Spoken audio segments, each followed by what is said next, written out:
Eric, 34, and his wife Sadie, 33, had been in a committed relationship for a decade.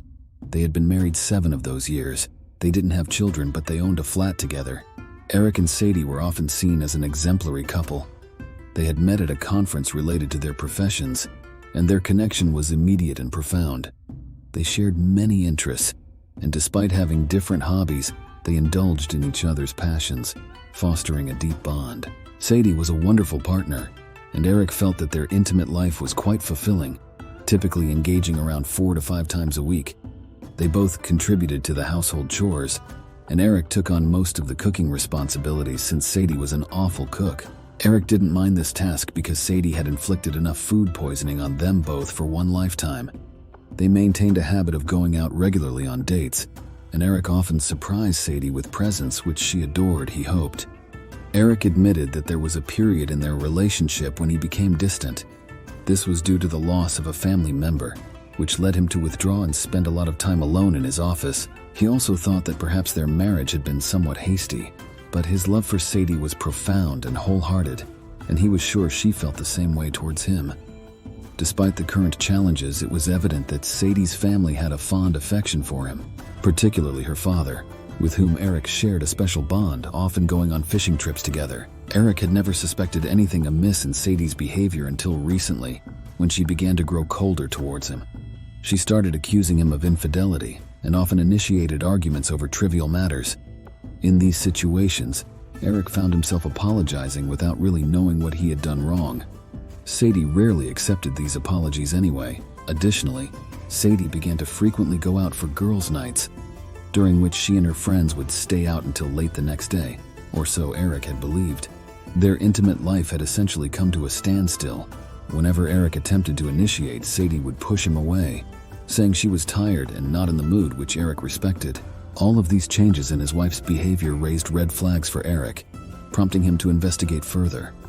He found nothing unusual on her Facebook or her other social media, but he still wanted to get a hold of her phone somehow and have a good look at what was going on in there.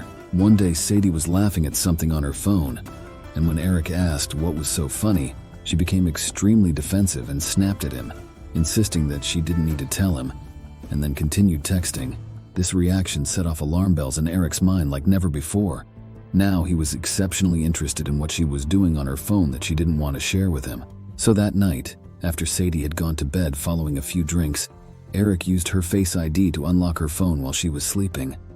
He searched through her photos but found nothing incriminating there, nor in the recently deleted folder. Eric then turned his attention to Sadie's messages and discovered a thread with someone named Monica. Eric was familiar with all of Sadie's friends but had never met anyone named Monica, which piqued his curiosity. Delving into the messages, he stumbled upon a shocking revelation. The recent messages were filled with incriminating content, with phrases like, "I want you," "You're so sexy," and dismissive references about Eric, telling this Monica person not to worry about him being her husband. This affair had been going on for at least 4 years. Sadie hadn't deleted a single message in all that time, and every explicit message and nude photo sent over the past 4 years was there, amounting to thousands of messages. Eric installed spyware on Sadie's phone, enabling him to forward every text to himself, a process that took 5 hours. He struggled to comprehend the betrayal and was overwhelmed with anger. He had devoted himself entirely to their relationship, and the extent and duration of Sadie's deceit were unfathomable to him. How could she continue to look him in the eyes and smile to his face like nothing happened? Eric wanted to take decisive action, so he asked a friend to put him in contact with a lawyer, intent on pursuing a rigorous legal strategy. The positive, loving emotions he once harbored for Sadie had transformed entirely into anger and spite. Sadie was still unaware that Eric knew about her actions. He could no longer stand to be around her, so he fabricated a story about needing to go on a 2-week work-related trip. He left their home and went to stay at his brother's place. Prior to his departure, he installed cameras throughout the house. Shortly after Eric left for his work trip, another person came over to their house. It was Sadie's friend Monica, a man. Within minutes of this man's arrival, Sadie and he were undressed and leaning against the kitchen table. Then they moved onto the couch. They continued the deed, moving from one room to the next. Eric watched a live feed of Monica buttering Sadie's biscuit all over the house, and that's also how Eric discovered Monica's true identity. It was someone that Eric knew quite well. It was his brother. Not the one he was currently staying with. It was their other brother. Eric felt betrayed and emasculated. This revelation was known only to himself and the brother at whose house he was staying, and both of them were seething with anger. Throughout this ordeal, Eric found solace in the company of his good friend Jack Daniels.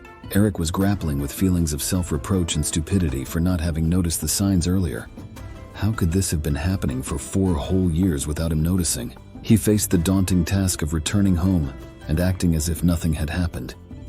He intended to catch Sadie off guard with divorce papers once he had them, though he was still in the process of selecting a lawyer. He acknowledged a profound shift in his feelings. Something within had irrevocably broken, and he no longer harbored any affection for his wife.